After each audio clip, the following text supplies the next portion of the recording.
being recorded. Welcome to students of PAF 494. Our guest speaker for this session of the class on global direct democracy is Bruno Kaufmann, who is someone at this point you have already begun to read some of his work, and you will be encountering his work throughout this course in a number of different contexts. He is someone who works in direct democracy in many levels and many different ways as a journalist, a political scientist, an activist and organizer, an election administrator. I think there are probably some other ways as well. As a citizen of his town and a citizen of the world and of Europe. So let's get right into it. We're going to cover a couple of different topics with him in the course of this conversation. Some big ones that you're reading about, including the Swiss model in this session, and how it has become a part of the basis, part of a way of understanding global direct democracy.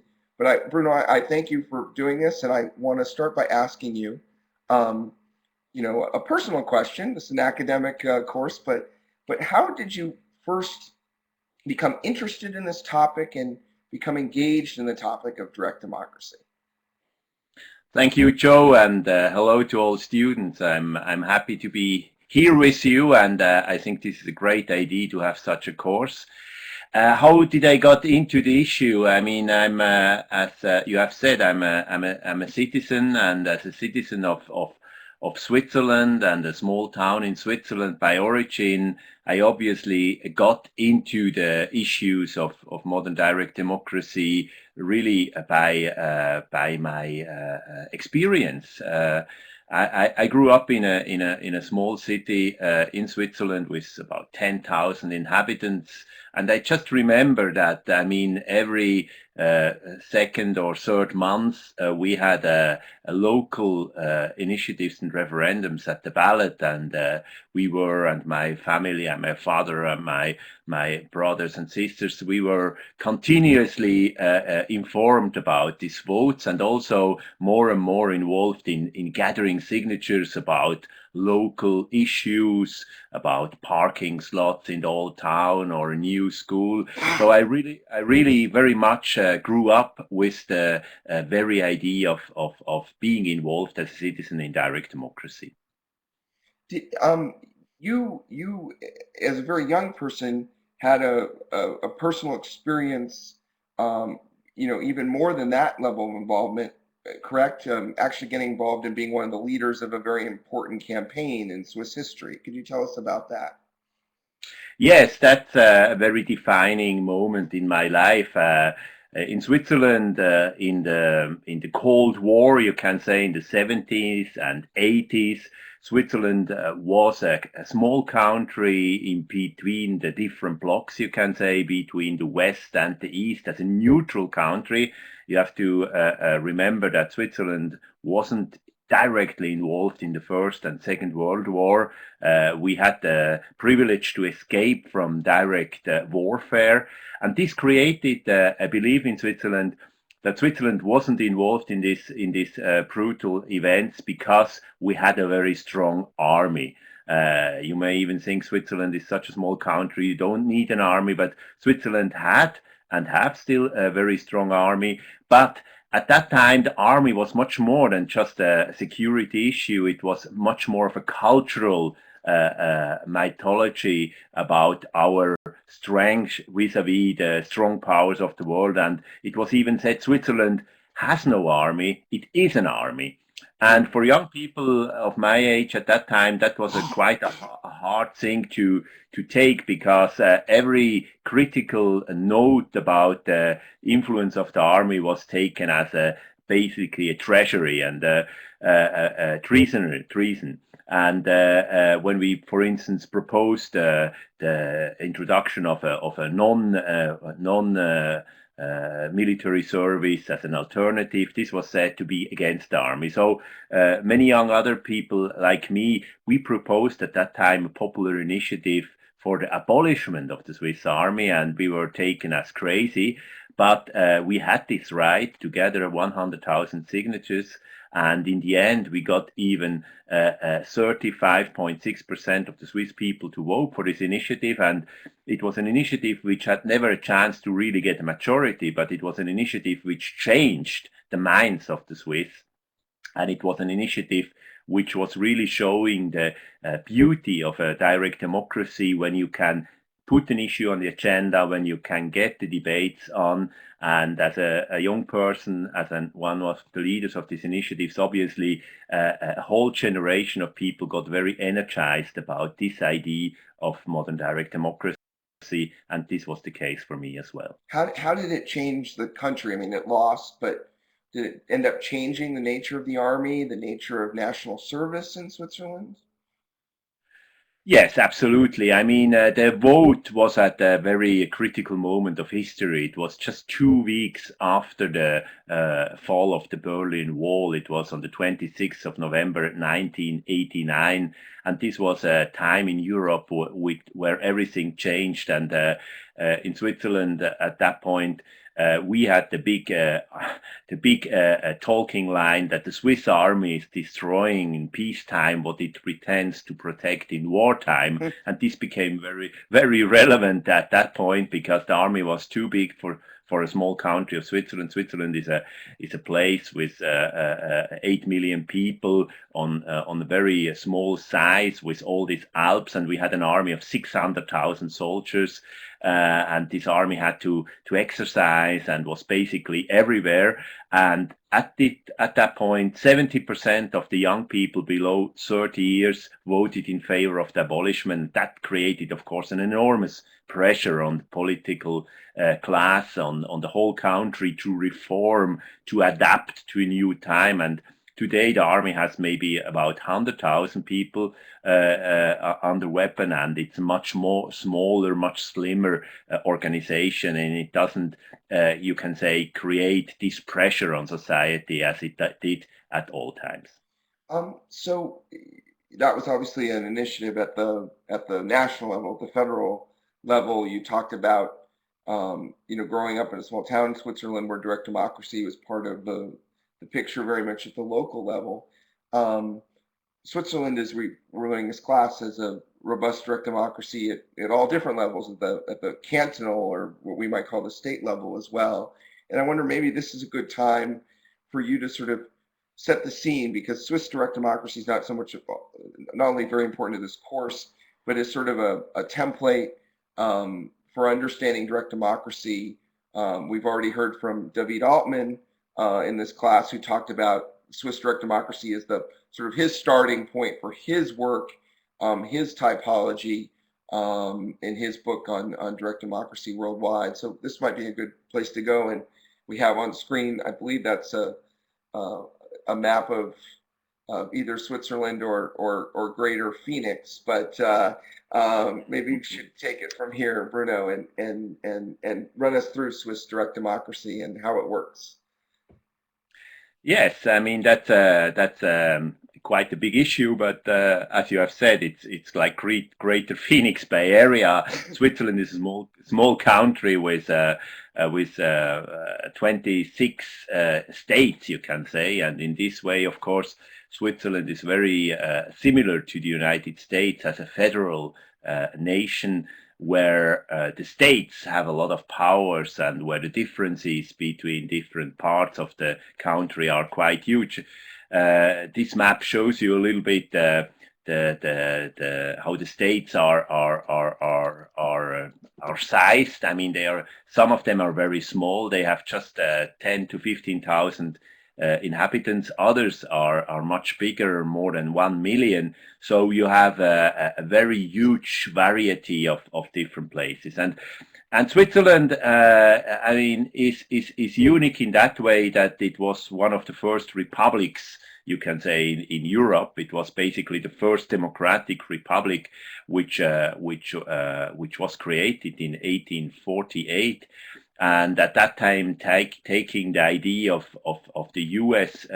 Constitution for a federal state with a constitution of its own on the federal level, with two houses, the Senate, the representation of the states on one side, and the House of Representatives, the direct elected people from the different parts in the bigger house, in the larger house.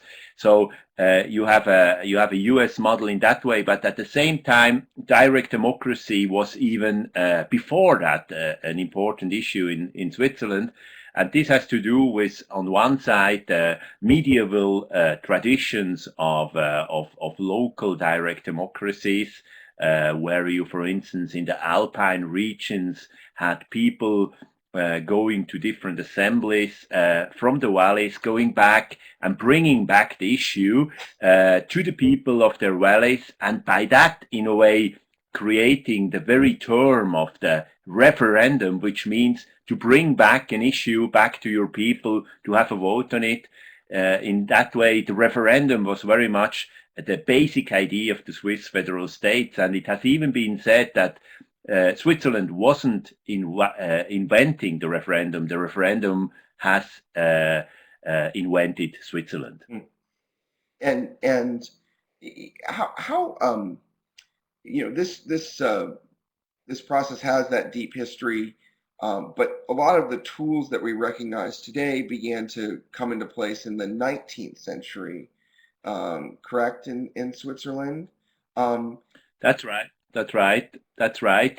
Switzerland is here on this map. You can also see a little bit of another variety of Switzerland, which means the language regions. The red one is the German-speaking part. The green one is the French-speaking part, and then you have the blue one, the Italian-speaking part, and some yellow spots in between in these. These are the Rhaeto-Roman parts. And in all that, Switzerland created in 1848 a federal state by referendum. But at that time, Switzerland wasn't a real direct democracy as we know it from today, because there was no possibilities for the citizens to really put an issue on the agenda, and it wasn't neither possible to put an issue from the parliament back to the people by referendum. So this needed first a stronger, let's say, democratic movements in the 19th century, where from the different states, especially from the biggest one, Zurich,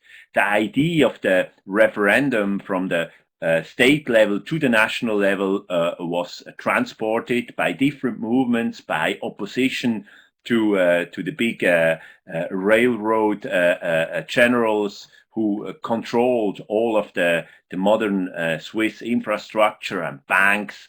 So there was this movement, the democratic movement of the 1870s in Zurich and other states, moving on to the federal level by introducing 1874 the national referendum right, which since then allows 50,000 people today to put every issue from the legislator to a referendum. That's the first big step forward. The second big step forward occurred then in 1891, where the idea of the popular initiative on the national level was propelled into the national constitution, because at that time you can see that the losers of the last civil war in Switzerland, which was in 1846, 1847, was between the urban Protestant states and the rural Catholic states, and to more integrate the Catholic rural areas, the right for popular initiative was finally introduced into the national constitutions of 1891. And these are the two big, you can say, reforms complementing the basic right of voting on all constitutional changes, of course, into the constitution. And since then, these three parts, the mandatory referendum on constitutional issues, the optional legal statutory referendum on laws, and thirdly, the right for national constitutional initiatives by the people, which today requires 100,000 signatures within 18 months. These three main elements have created the framework, you can say, on the federal level for direct democracy in Switzerland. It wasn't that many years after the establishment of these tools, referendum national of 1874, 1891, the initiative, that these ideas and tools were exported relatively quickly to places including in the Western United States. Arizona had the process by 1912, California in 1910, Oregon even almost a decade earlier than that. Were these things well tested, well proven as tools in that 20-year period for the initiative, 40-year period for the referendum, before they were really being 30 years really before they were being exported around the world? And I guess that would be one question. And did the fact that the world began to adopt these tools, at least in some places fairly early, influence how those institutions developed back in Switzerland?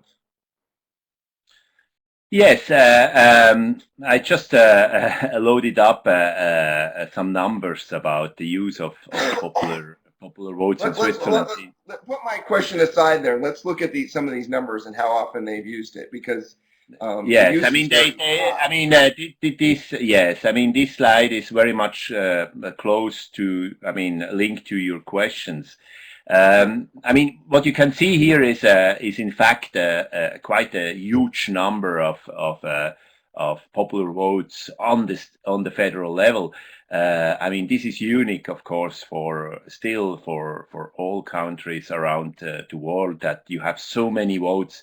In fact, it was only a few years ago that the total number of popular referendums and votes on national level all over the world was getting bigger than the number of such votes in Switzerland. So for a very long time, Switzerland was the major practitioner of this, and it still, of course, is, but not anymore more than the rest of the world. But when it comes to your question about the experience of these instruments in the early years, it has to be said that this was basically a very limited tested issue, because in the very beginning there were very few votes. I mean, out of these 583 votes, popular votes since 1848, I myself have been taking part in the majority of them. So only in the last 25 years, you can say, almost 300 popular votes took place, and in the beginning there were very few. What made this idea a global idea was that in the 19th century, Switzerland was, as I have said, one of the first successful republics, but at the same time it was a very, very poor country, and many Swiss people had to emigrate to Russia, to South America, and of course also Northern America, US and Canada. So many of the Swiss people who moved around, they took with them the experience of these democratic fights of the 19th century, and they brought the ideas of direct democracy, the conviction that this is an important reform out to the world. But it wasn't a well experienced tool. In fact, only after the Second World War, and especially, as I have said, since the end of the Cold War, since the 1980s, this has become a very, very well used element, and it has never been as dynamic as today. And just one element out of that, which also shows you that this type of instruments are not just put into stone and then you can use it as something which you use in your kitchen. It's more of a continuous learning process. When you go down here on this list, you will see you will see these three different elements: the obligatory referendum on the constitutional issues, the popular referendum on laws and the popular initiative, and then you seek a counter proposal. And counter proposals is one of the results of a long-term experience, that it introduced the right to the legislator and to the government to bring forward counter proposals to popular initiatives, which very often are taking up an idea brought forward by the people in initiative and then make them more adaptable to the legislation or to the reality of Swiss politics, in order to find a good solution, to find a good compromise. And this is a typical Swiss experience, that the system isn't really finished. It's all the time evolving. You have many votes in Switzerland about direct democracy. Almost every year, one of the different votes are about the fine-tuning of the direct democratic system.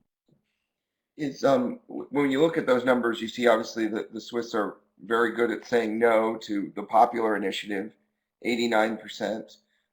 They have a record of saying yes to the obligatory referendum, the vote to change the Constitution. And, on referendum, they have, there's something of a split, counter proposals to split.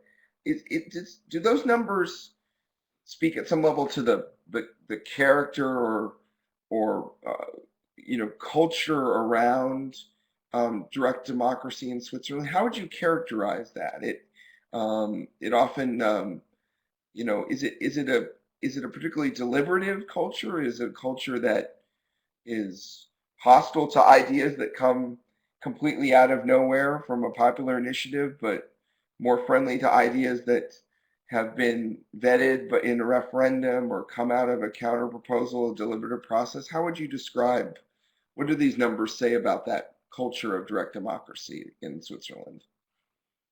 I would say, firstly, that this is showing us a mirror of the Swiss society as it is. I mean, it's a mirror giving you an idea about how Swiss people look on their own country, on their own society, which means that they are quite ready to support their government when they propose a reasonable proposal. That means that this type of obligatory referendums on constitutional matters very often are proposals which have been agreed in the legislature with the government. And there we have to say that Switzerland, as I've shown you the maps before, is a country of different languages, about different cultures, about different directions. In the Swiss government, we don't have a Westminster system of competition between two camps, between red and blue, or between Democrats and Republicans. No, we have a coalition, a permanent coalition government, including all relevant forces from the left to the right, which means that when you look on these numbers of 77% accepted obligatory referendum proposals, it's almost what the amount of representation is in government. In government, there are about 82% of all of the votes in the parliament elections are represented. So just a very few out of the parties which are elected in the parliamentary elections every 4 years are not part of the government. That having said, when it comes to popular initiatives, obviously these popular initiatives are a possibility for the people not represented in government to bring forward their own ideas. And this again shows you quite a nice mirror that very often then these initiatives represent like 10, 15, 20% potentially of the people. So these initiatives have a very hard stand in making it to a majority. And again, then you can see that when such initiatives are brought forward, very often they are addressing a problem where most people maybe think it's a problem, but the solution proposed is not seen as the right solution. that creates then, for instance, for the government, for the majority, an incentive to bring forward their own proposals in a direct counter-proposal, as it is shown, or in an indirect counter-proposal, which very often is done through legislation. So in that way, then you can very nicely see that in a popular referendum vote or a counter-proposal vote, Swiss people are very much more divided. And in that way, really, this picture of these numbers shows you a mirror of the Swiss society, of the Swiss political system. Speaking of the mirror, you reference to the diverse society with different languages.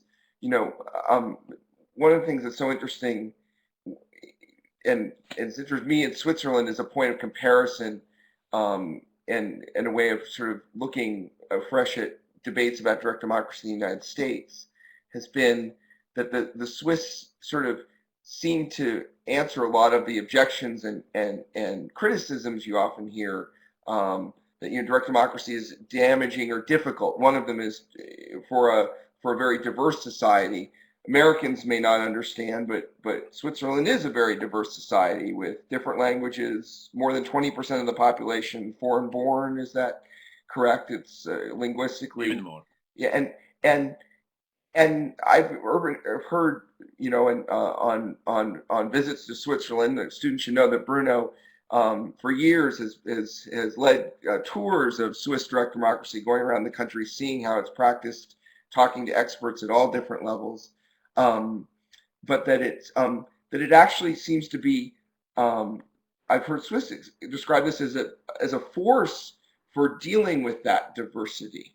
Do you buy that? Is that true to some extent? And if so, how? How is it that this thing that we sometimes see as divisive can be almost a force for consensus in the Swiss context? What makes the Swiss system different that allows that to be true?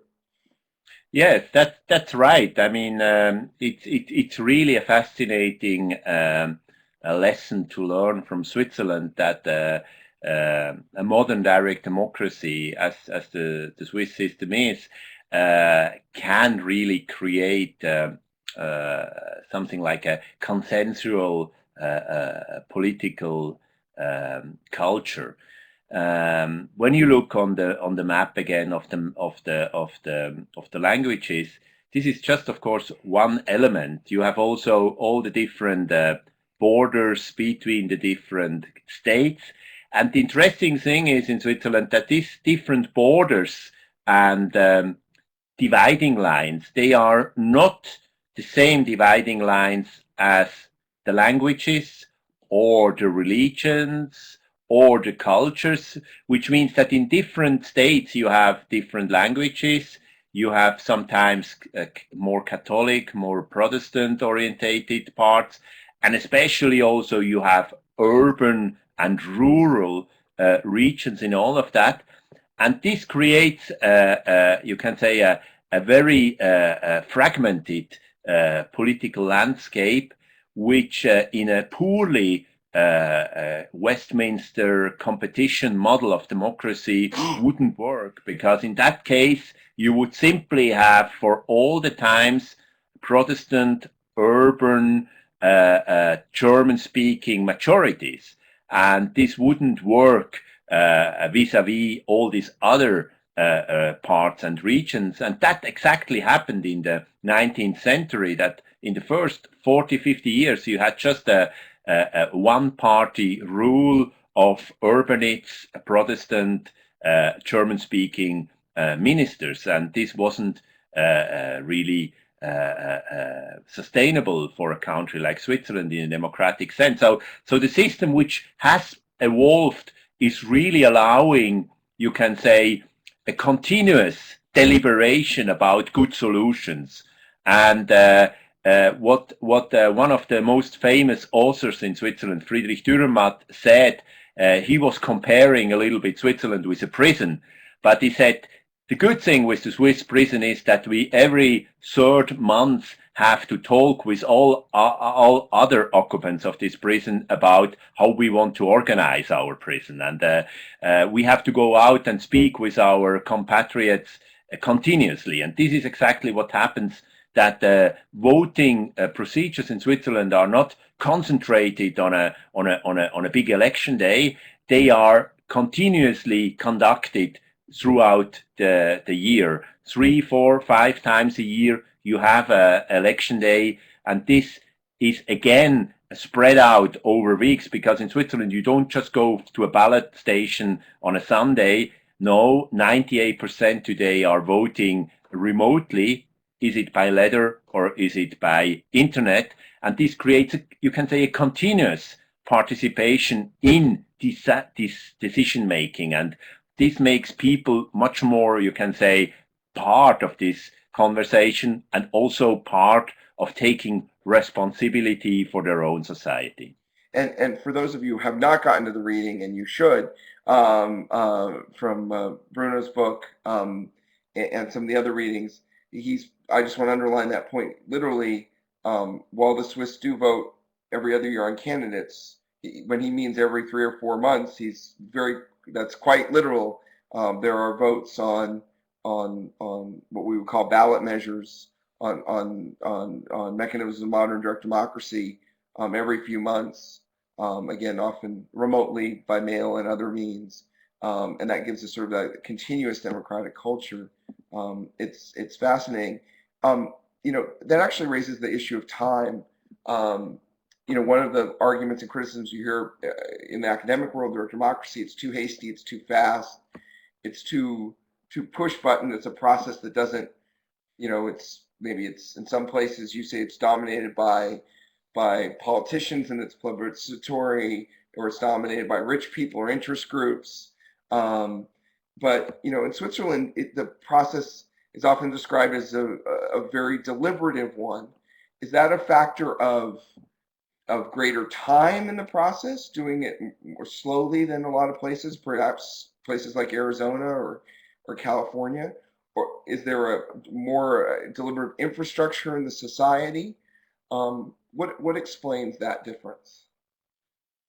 I mean, there are different aspects to that, and you can say that this robust,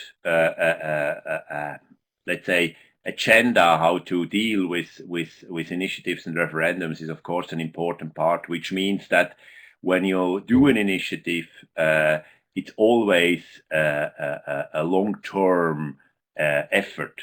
We will, for instance, next spring in March, have a very interesting initiative on the ballot, proposing a limitation of top executive salaries, which already was delivered 5 years ago by an initiative committee, and sometimes really an initiative from the very beginning to the very end, which means the voting and the implementation, almost takes a decade, which of course creates a lot of sometimes frustrations for those who want to achieve something, but on the other side also a lot of space for deliberation, for finding out which is the best solution. You have also to see, for instance, an initiative is put forward, and the parliament takes the debate about it, brings forward a counter proposal.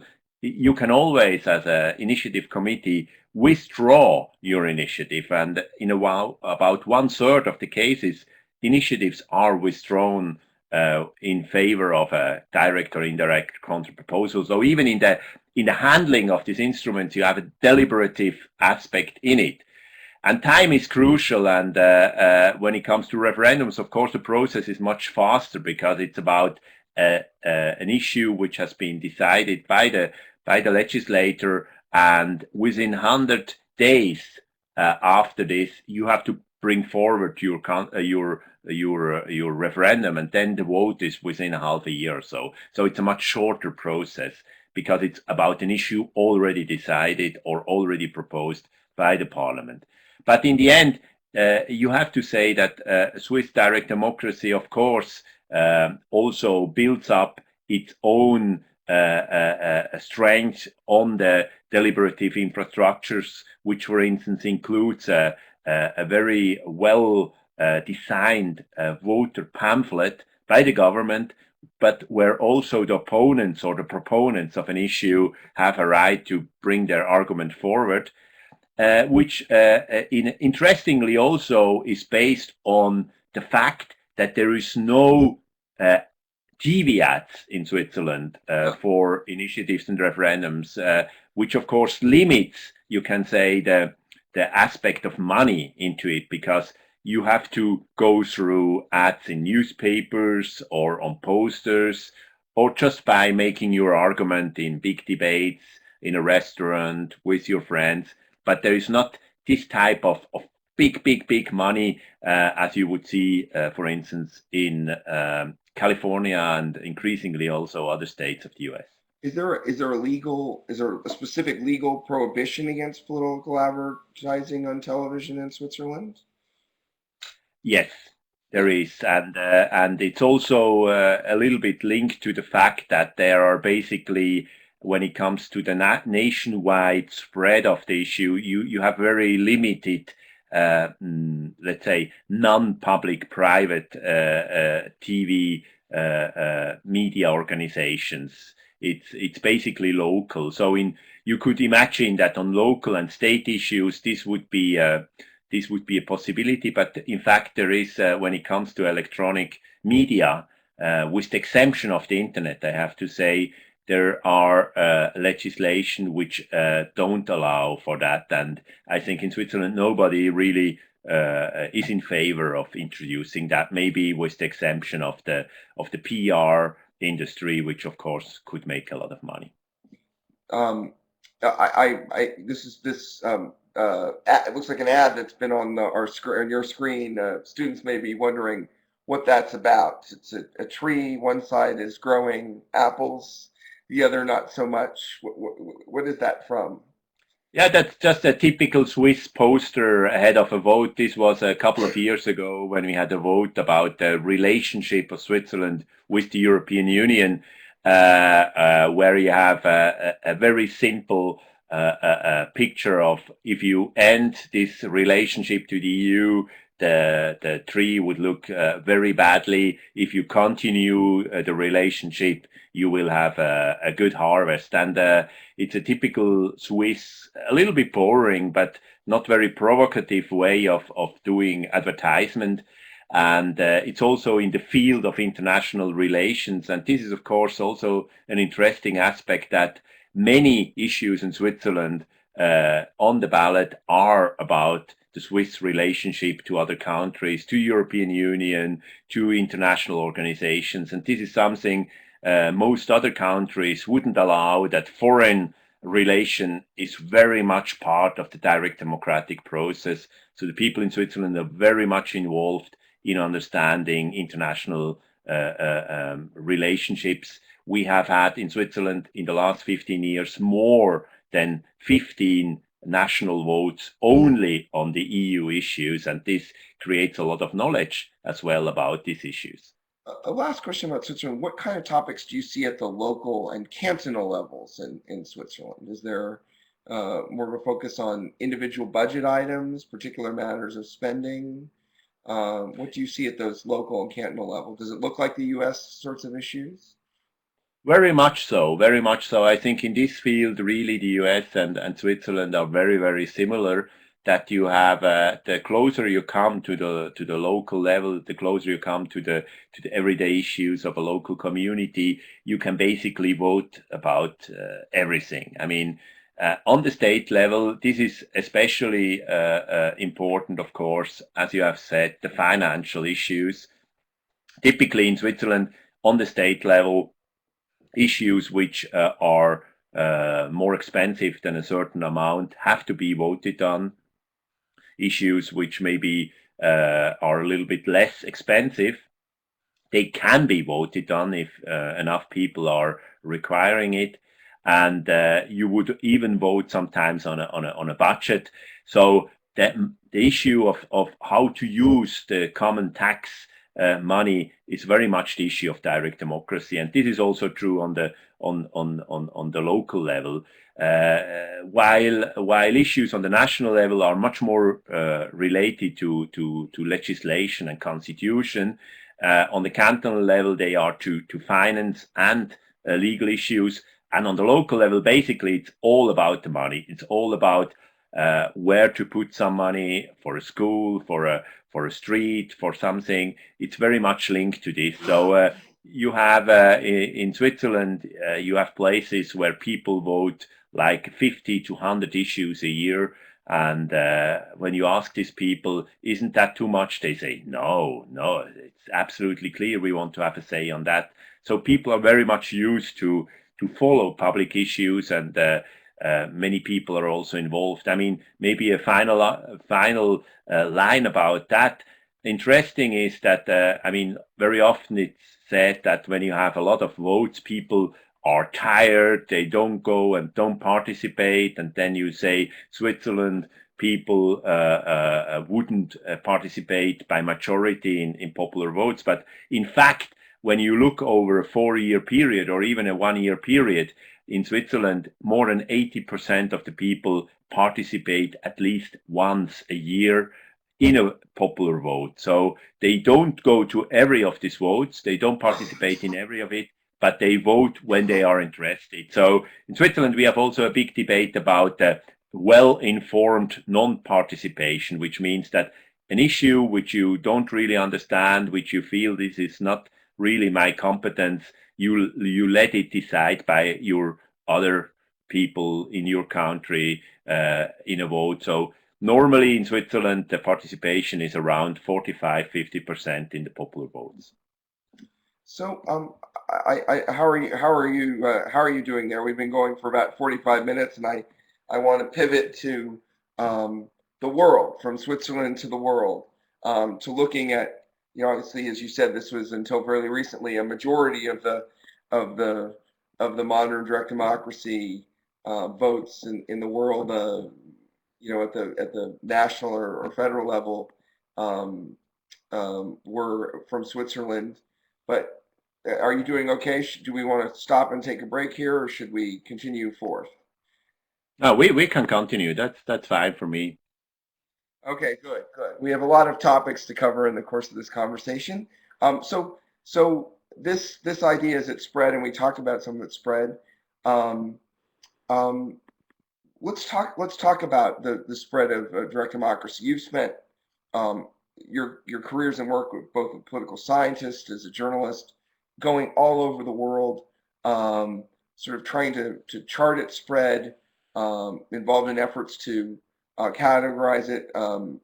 There's something that the students are going to use called the Direct Democracy Navigator, that you've been a big part of building, and it's still being built. Students can be a part of building it, in fact, and we'll talk more about that as we get deeper into the class.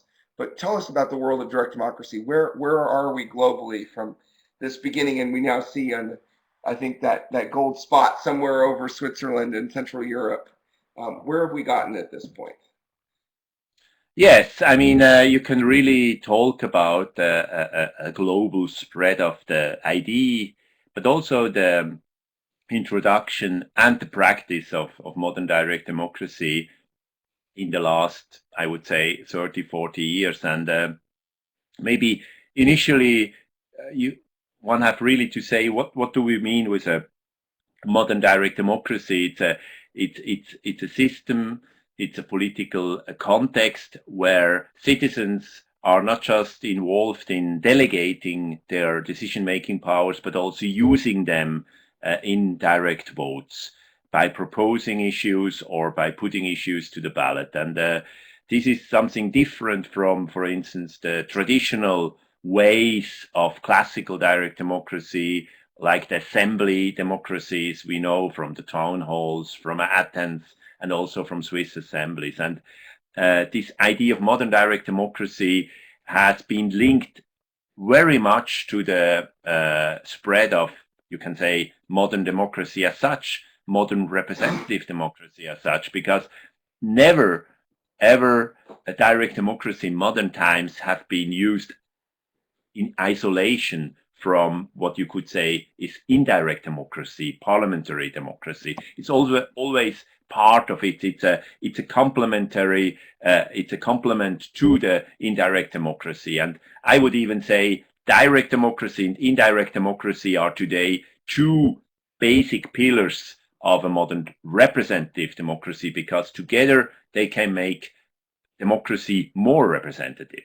And this can be said has some hot spots. I mean, going around the world, where you can see that these instruments were established firstly, like in Switzerland, like in the western states of the US, like in New Zealand, Australia, more than 100 years ago. But since then, especially in the last 30, 40 years, you can see that they have been moving around very much to other regions like Latin America, like Oceania, or even Asia.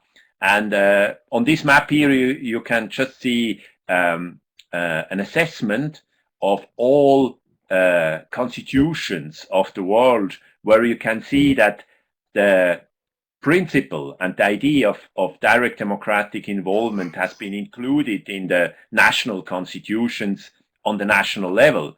And then you have some countries like the US or India, where you have these instruments on the subnational level, on the state level, on the local level, and only a few countries like China or Saudi Arabia, where nothing is introduced in the constitution. And this shows you the enormous spread of these ideas. At the same time, also, of course, the limitations in practice, because when you see on this map countries like Belarus or Russia or other countries where you obviously don't have a democratic context, of course, these instruments can also be just be introduced as a nice word, as a nice idea, but they are not really usable, they are not practical, they are not citizens friendly at all.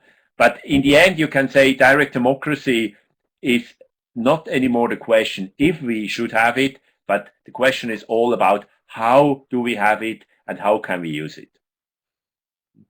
What do you see as the major factors in this spread of direct democracy?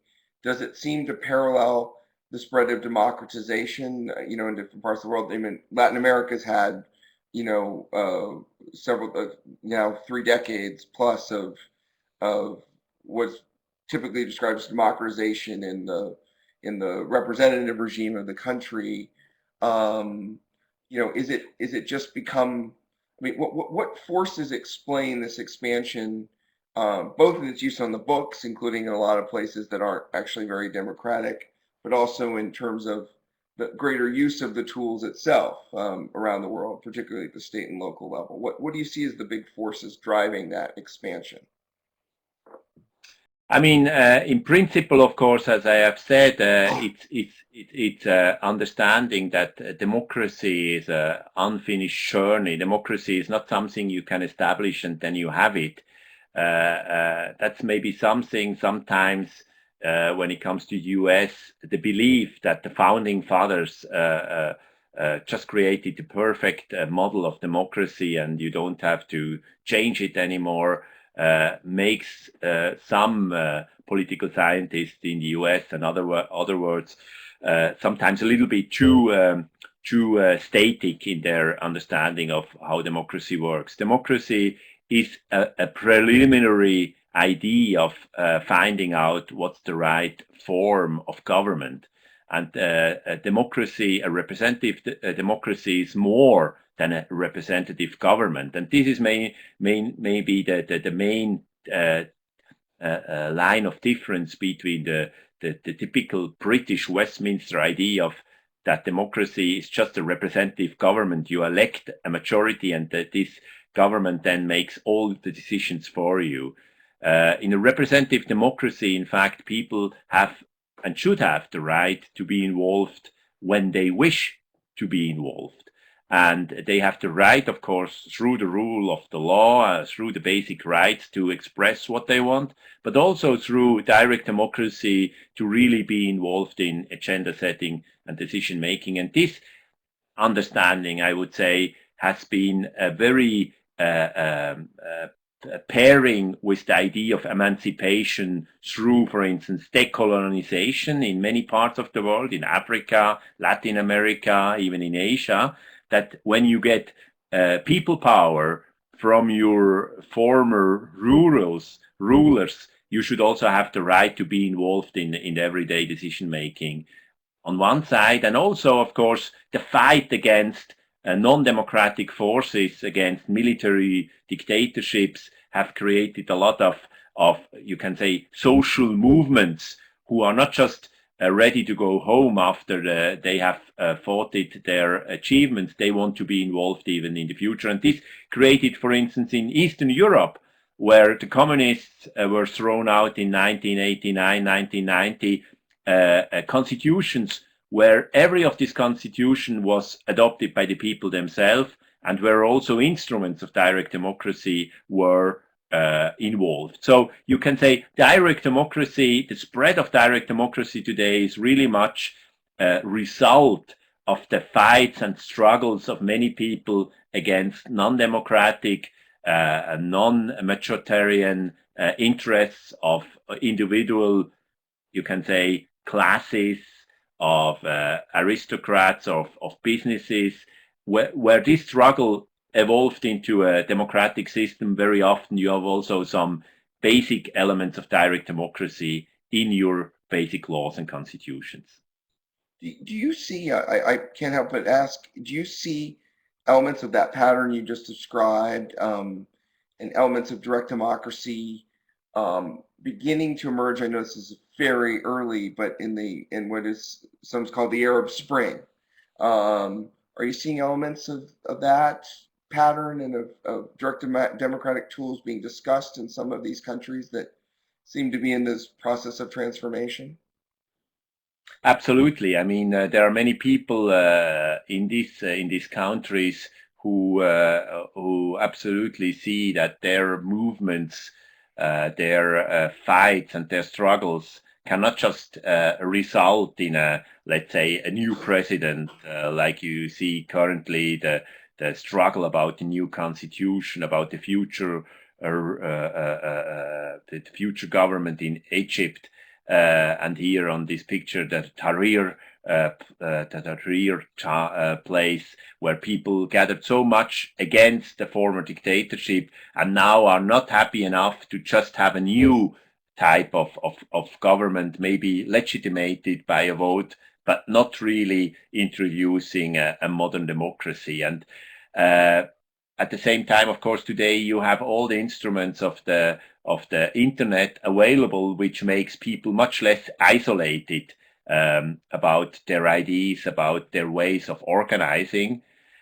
And at the same time, of course, and this is maybe the biggest counter force against the democratization of our societies, it's you can say, the brutal economization of our societies, where money rules, where businesses are beyond democratic control, where we have a globalized money structure. And this is, of course, a struggle which creates a lot of new conflicts, where direct democracy is, in a way, a quite weak counter force towards the brutal business interests, which you can see, for instance, most extremely, of course, in countries where you have almost no democracy, like in Russia or China, where money is everything, and a little bit less also, of course, in the classical capitalist world, where you have stronger political institutions, more transparency, but still, of course, limited ways, for instance, to counterforce businesses and big money on the transnational level, on the international level, where there are very weak elements of democracy and direct democracy existent. Now, you're moving in the direction of making me want to ask you about the European Citizens Initiative, but that is we are going to get to that in a lesson later on in the course. It becomes its big part of the course later on.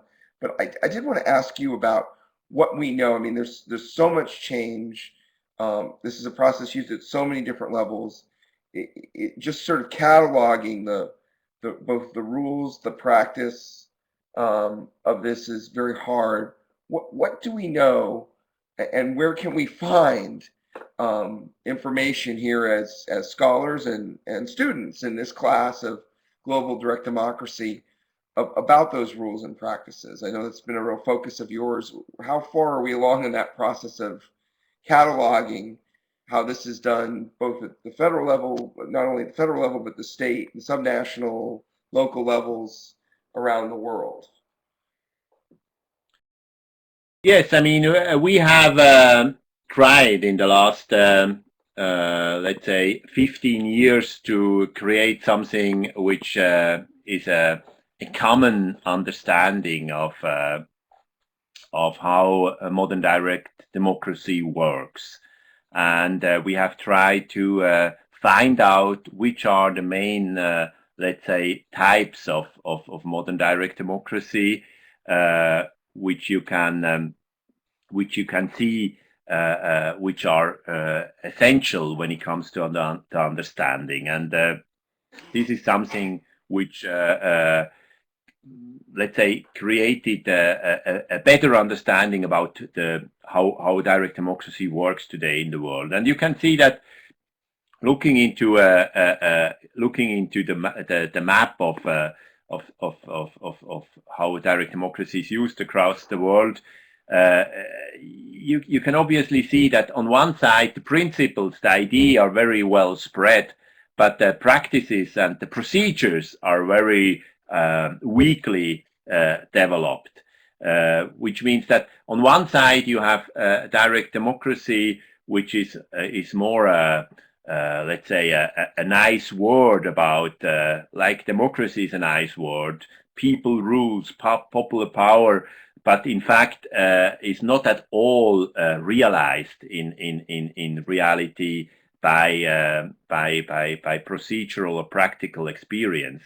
And this is especially true, you can say, for the younger democracies, where, as I have said before, you have strong people movements on one side, but also, of course, very strong networks of rulers, where you, for instance, I mean, Russia is a good example where those who had been the elite in the communist time now are the elite in the capitalist time, where the people directly from the leadership from Communist Party went into the privatization of the big companies and are the billionaires of today. So those people are good in taking power, and they are still good in that. And direct democracy or even democracy plays a very limited role. So what is essential is the understanding that direct democracy is just a key element of a broader concept of modern democracy, which also has to include the rule of the law, the freedoms, the right of people to be protected in their individual expression and their individual ability to act. And of course, secondly, it's about stable and well-established indirect forms of parliamentary controls. So a president cannot just undermine, for instance, the legislator by going to the people and letting them vote in plebiscites. And thirdly, of course, it's about where the people really have the right to do initiatives and referendums of their own, because many times direct democracy is limited to maybe constitutional voting, and not at all enabling the people to make their own initiatives. I don't know if you see the map on the navigator. We do see the navigator, and I think it's worth looking at this, because this is something I hope the students will both they will be using, and I hope also contributing as they do their own work and research. There are two papers in this course. The last is really an original work of research, so there may be data generated to contribute to the navigator. But give us a little bit of a look at this, because this is something I know the students are going to be pointed towards using themselves. Yeah. I mean, this this website, this tool has really been established in order to map the world of modern direct democracy, but also to, as you have said, to make it a useful tool in contributing. Because what are we doing here? We are trying to establish a common understanding about what's existent when it comes to direct democracy today. And we have established a typology on modern direct democracy, which includes several different elements and different instruments, basically starting from the initiative side, where citizens, a certain amount of the citizens, have the right to put an issue on the agenda and also to vote on it. And secondly, the whole element of the referendum, which is basically taking its origin in the legislature or in the government and then being brought back to the people for a vote. And thirdly, the more problematic, you can say, but very strongly used part of the plebiscite, which is the right of the government or parliament to just put an issue to the ballot. And going, for instance, on this map now, we have for each country, we have tried to establish which type of legal designs are there. For instance, here you can see Bolivia, where you have many different forms of direct democracy available. And for each of these instruments, then you can go into the database and see what's there, how it is used. But this creates a global map of instruments where you have all these blue tags.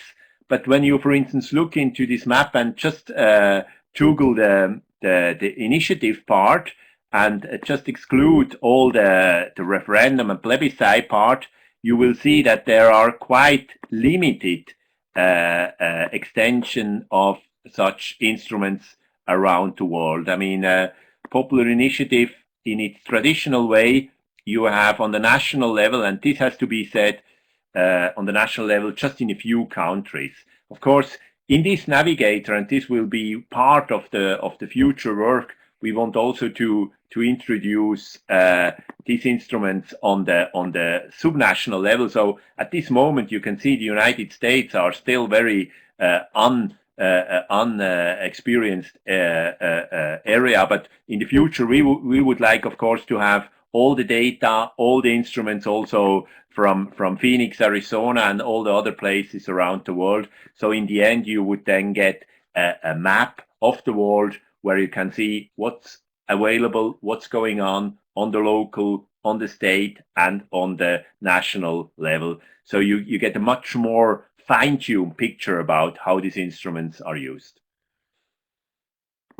And so students should be very well aware of if you aren't already, that really, in being part of this class, a new class, you're really part of an area of work, of scrutiny, both journalistic, scholarly, a really big project of trying to map and understand how this process works all over the world. And you're in on the ground floor, so to speak, as we sometimes say here in the U.S. And it's fantastic to be a part of that. We've worked with David Altman's typology. This also has a typology of modern direct democracy that fits very closely with his and the important differences, distinctions between top down and bottom up, the different kinds of rules. It's probably worth going through that. I think that's so important to even be able to have the conversation, to have the common typology. And maybe we can make that a little bit bigger. The Citizens Initiative, the Citizens Initiative and authorities counterproposal. We're seeing some of those, again, those same sorts of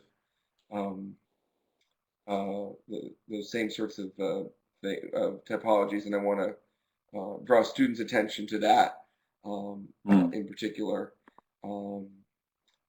Here, it'd be hard to get it much bigger, but that's fine. No, it's bigger. Yes. Okay. Yeah. No, I think Yes. hopefully you can see it. Can you see it? It's yeah. Yeah. It's getting a little bit uh, clearer here. I mean, what is the difference between our typology and the typology of David Altman? Is a little bit that we are more precise when it comes to the different forms of bottom-up direct democracy. It's not just a differentiation between bottom-up and top-down.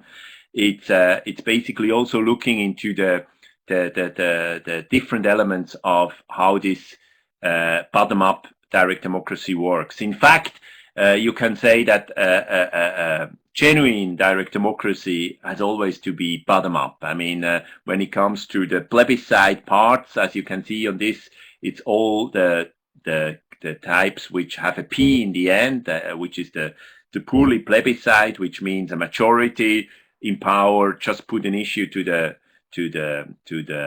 ballot, or even if there is a minority, for instance, in a parliament, like in Denmark or Sweden, where you have 1/3 of the parliament can put an issue to the ballot. These are plebiscite parts of direct democracy. On the other side, we have this initiative part, including, for instance, the right of the legislator to make a counter proposal, or even possibilities of counter proposals by the people to a referendum, which is a counter proposal to fine tune the ideas. Which, for instance, I can give you an example. When a parliament decides to change abortion laws, to make it more liberal and easy, to allow for abortions. Maybe the people would make a referendum against that to not allow it, or even make a counter proposal to make something like a compromise. So it's a right of the citizens to also be a little bit more constructive, to be more part of a conversation, and to make compromise proposals. And all these types are defined in our typology. And the basic idea of it is that you may call certain instrument very differently in different constituencies and jurisdictions, but at the same time they are very much the same in their functionality. So an initiative can sometimes also be called, as in the US, a petition, which on the other side in Europe is just a simple letter to the parliament, for instance. So the important thing is that not what something is called, but how it works. And this is the idea of our typology, to create a universal typology, which makes it possible then to compare things and to map things in the same way. So that's the background for making such a map as we have it here. Okay. Well, we've been talking now for over an hour, and I'm sort of at the point where I want to try to wind up this session, because the students will be hearing more from you on the topic of the European Citizens Initiative, which is the focus of all of our week 12, our session 12, and it's also a theme in other sessions and weeks later on in the course. But I don't know if you have any final thoughts or summing up you would want to do on this spread of the global picture of direct democracy, or even the Swiss model. I think the important thing is really to understand that direct democracy is a, let's say, necessary element of each modern representative democracy. That a genuinely representative democracy needs different forms of participation by the people. It's really three elements we need to look into. It's the basic human laws, the rule of the law on one side. It's how indirect democracy works, and thirdly, how direct democracy works. And they cannot be seen isolated. They have to be seen in a context. And that's also basically the Swiss lesson, that you have to have an integrated model of understanding in order to make it work. Otherwise, it becomes very easily dysfunctional. Either it is very much dominated by the strong groups, the citizens of their own, like for instance, certain problems in California are existent that you just put the direct democracy as a hammer, where you put your hammer on the table and say we want to do it like that, and you have to shut up in the legislature, you have to shut up as a government, we are doing our own stuff. But not so much as a screwdriver where you can be part of the whole political system. On the other side, it's clear that also the Swiss lesson and the global lesson is that direct democracy, when it comes to deliberation, when it comes to collective learning, cannot be just be a fast track, instant working process. It needs time and it needs a certain supportive infrastructure.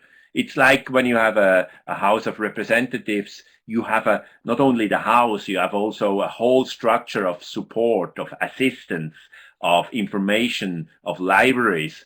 In fact, society with a well-working direct democracy also needs this type of infrastructures when it comes to the media, when it comes to the education, and also maybe when it comes to the disclosure and to the support of direct democratic action. And in this way, I must say that, for instance, the Swiss model doesn't offer too much of good experience. In Switzerland, still, for instance, transparency when it comes to finances in direct democratic processes is very limited.